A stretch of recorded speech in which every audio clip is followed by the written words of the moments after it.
Drogue, prostitution, argent sale. Vous l'aurez compris, nous sommes sur les Champs-Élysées, le lieu de tous les excès. Non, Guillaume, c'est pas ça le sujet. Réseau, stage, communication. Vous l'aurez compris, nous sommes à l'EFAP, l'école des métiers de la communication, le lieu de tous les excès.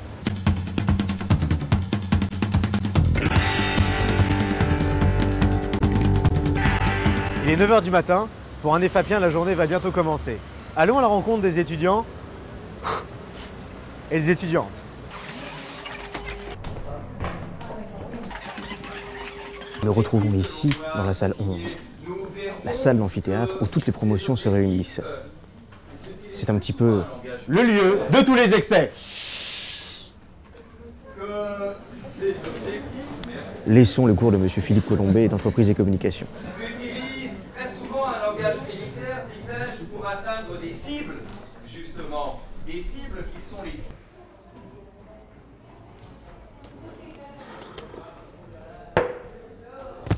Arrête! Arrête!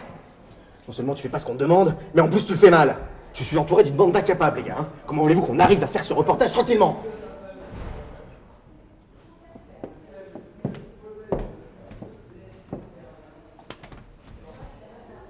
Au-delà des cours magistraux, axés sur la théorie, l'EFAP vous propose aussi des travaux dirigés, en groupe restreint, axés sur la pratique.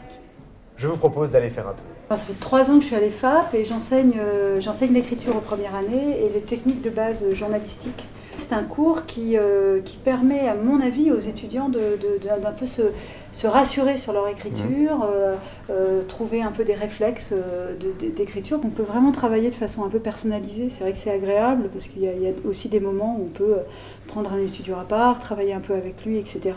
Et puis le petit comité, ça fait aussi que vous pouvez vraiment travailler par binôme, par exemple, ou par 3. Ce qui m'intéresse dans cette école, c'est justement l'éclectisme. C'est-à-dire qu'on trouve aussi bien des étudiants qui veulent faire de la communication, mais toute forme de communication. Un autre des fers de lance de l'EFAP, c'est aussi son studio d'enregistrement, qui permet aux élèves de bénéficier d'une formation radio dispensée par Étienne Pozzo. Ça, c'est chouette.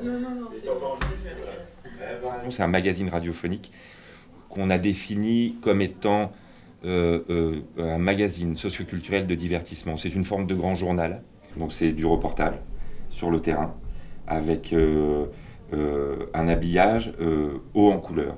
On fabrique ici approximativement 800 jingles par an, près de 600 à 700 reportages. Le fait d'être en direct est un levier de qualité, parce que les étudiants, on leur demande en même temps de faire un événement qui ramène du public de l'extérieur. Qui dit EFAP dit aussi vie étudiante. Et qui dit vie étudiante dit bien sûr BDE, le bureau des étudiants. Allons à leur rencontre.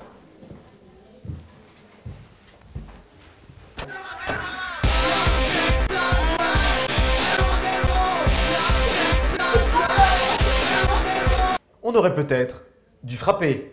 Un BDE de folie, Convivial. des soirées de tarés. C'est une école dynamique, je veux dire, t'as quand même des élèves qui sont capables de faire bouger une école et de créer une vraie famille, on va dire. Il y a une très bonne ambiance de travail et des profs sympas avec des cours intéressants. Des profs qualifiés. À l'EFAP, parce que je vais prendre l'exemple de l'EFAP, on a une pédagogie qui est tournée, axée sur le développement et l'épanouissement de l'étudiant. Alors, plusieurs choses. D'abord, une école professionnelle, donc avec des enseignants qui sont des professionnels de la communication. Ça, c'est aujourd'hui relativement répandu. Des stages très tôt qui permettent aux étudiants d'abord de découvrir la palette, l'éventail des métiers qu'on peut exercer en sortant de l'école. L'étudiant qui nous fait confiance et qui intègre ce réseau a en effet la possibilité d'effectuer une partie de son parcours à l'étranger. Alors, il y a plusieurs possibilités en fait, il y a un éventail de propositions, puisque en gros nous avons des antennes de l'EFAP à l'étranger, c'est-à-dire des écoles qui sont copiées sur le modèle de l'EFAP et qui sont implantées à l'étranger, notamment c'est le cas à New York, à Tokyo, à Bruxelles, j'espère demain à Casablanca, puisque c'est un des projets que nous avons. Merci d'avoir suivi notre reportage sur l'EFAP, l'école des métiers de la communication. On se retrouve la semaine prochaine avec Pina Colada, cocotier et plage paradisiaque, République dominicaine, succès et dérive d'un Eldorado touristique. Punta Cana, la ville de tous les excès. Excusez-moi monsieur, est-ce que vous auriez un stage? Oui, bien sûr, on peut s'arranger. Quel est votre prénom, ma jeune enfant? Charlotte, c'est très mignon comme prénom, ça.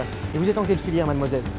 EMP, EMP1, EMP2 EMP1. Donc vous êtes nouvelle, en fait? Oui, c'est ça. D'accord, très bien.